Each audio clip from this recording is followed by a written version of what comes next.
بەناوی خوای گەورە و میهرەبان بەڕێز شوان خان بەڕێوەبەری نووسینگەی جێگیری سەرۆکی حکوومەت بەڕێزان کاک ئەبوزەید کاک ڕەهبەر ئەندامانی سەرکردایەتی بەڕێز کونسولی گشتی وڵاتی ئەرمینیا ئامادەبوانی بەڕێز میوانیانی ئازیزی فێستیڤاڵی ڕۆژی کۆیە ئێوارەتان باش و بەخێر بێن. ئەو سات و ڕۆژگارەی مامۆستای پارێزەر ئیبراهیم سابیروەلی بیری لەوە کردوتەوە ڕۆژێک دیاری بکات بۆ یادی ساڵانەی شارەکەی کە 54 ساڵ بەر لە ئەمڕۆیە. ئاماژە و نیشانەی ڕۆشنفکری و چالاکوانی ڕاستەقینەی مامۆستا ئیبراهیمە لە شارێکی دێرین و ڕۆشنبیر و پڕ لە جوڵەی ئەدەبی و فکری.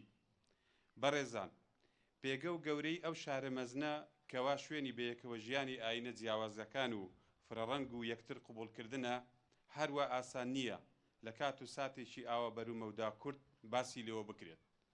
ئەم شارە مێژوویە چەندین عیملاقی گەورە و ئەستێرەی درەوشاوەی ئاسمانی کوردەواری هێنا ئەفراندن. کۆیەی شاری ناوداران ناودارەکانی هێندە زۆرن لە ژمارە نایەن، بۆی هەر کاتێک باسی ناودارێکی کورد دەکرێت وادێتە خەیاڵ کۆیی بێت. لە هەموو گۆڕەپانەکانی ژیان و ژیاری مرۆڤایەتی کەڵەپیا و شێرەژنی زۆر و زەبەندی هەیە. لە سیاسەت گەورە و سەرداری وەک جەنابی مام جەلالی لێپەروەردە بووە کە لە شکۆ و مەزنیدا گەیشتە کەشکەڵان و بەدەیان سیاسەتوان و سەرکردەی تێدا هەڵکەوتووە. لە ئەدەب و شعر شاری گەورە شاعیرانی کوردە، حاجی قادروی کۆیی و دڵدار و هەتا دوایی کە لە هونەرمەندی گەورەی وەک خارە تایر و خارە سێوە و چەندانی تر، مەلای گەورە و زانای بێوێنە و پایەبەرزی وەک جەنابی مەلا محەممەدی جەلیزادەی تێدا هەڵکەوتووە. بیرمەند و فەیلسوفی وەک مامۆستا مەسعود محەممەدی تێدا نەشر نمای کردووە. ئەم شارە تێکۆشەرە کە شاری شارانە لە مەیدانی خەبات بێوێنە و سەرمەشق بووە.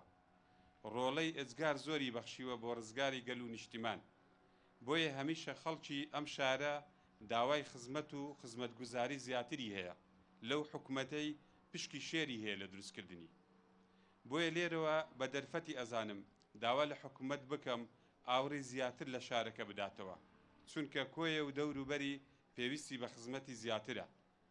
و دیسان داوامان لە حکومەت بە تایبەتی وەزارەتی ڕۆشنبیری هەیە ئەو شارە پڕاوپڕ لە جوڵەی هونەری و ڕۆشنبیری هیواخوازین فەرامۆش نەکرێت، گرنگیەکی شایستە بەخۆی پێ بدرێت، لەبەر ئەوەی هونەر و ئەدەبی ئەو شارە پایە هەرە سەرەکیەکەی جوڵانەوەی ئەدەبی و شاکارەکانی میلەتی خۆمانە.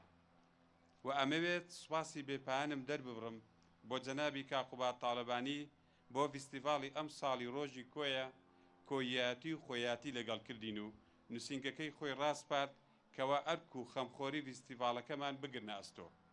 و دەمەوێت زۆر سوپاسی بەشی بۆنە و ڕێوڕسمەکان بکەم لە مەکتەبی سەرۆک مام جەلال کە هەموو تیمەکانیان ماندوو بوون بە ڕێخستنی لۆجستی فیستیڤاڵی ڕۆژی کۆیە. دووبارە بە خێراتنی میوانانی بەڕێز یادی کۆیە دەکەین. بەشداریتان کۆیی جوانتر کرد. هەر شاد و سەرفراز بن.